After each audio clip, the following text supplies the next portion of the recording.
আজ mango ice cream বানিয়েছি। প্রথমে 1 লিটার দুধ জাল দিয়ে ঘন করার জন্য গ্যাসে বসিয়ে দিয়েছি।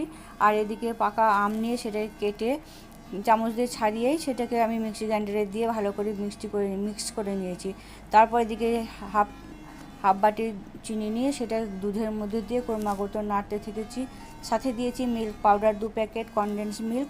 তারপর সেটাকে গ্যাস থেকে নামিয়ে কিছুক্ষণ পর দুধটা যখন হালকা ঠান্ডা হয়ে গেছে তখন তার মধ্যে দিয়েছি কাস্টার্ড পাউডার। এবার আমের ওই পেস্টের সঙ্গে এই মিল্কের মিশ্রণটি ভালো করে মিক্সিতে দিয়ে মিক্স করে নিয়েছি। তারপর একটা পাত্রে রেখে ফ্রিজে প্রায় 1-1.5 ঘন্টার মতো রেখে দিয়েছিলাম। তারপর মিশ্রণটাকে আবার বের করে মিক্সিতে দিয়ে ভালো করে পেস্ট করে নিয়ে একটা প্লাস্টিকের পাত্রের মধ্যে রেখে সেটাকে ফয়েল পেপারে মুড়ে ডিপ ফ্রিজে রেখে দিয়েছিলাম। পরের দিনে দেখি আমার ম্যাঙ্গো আইসক্রিম রেডি।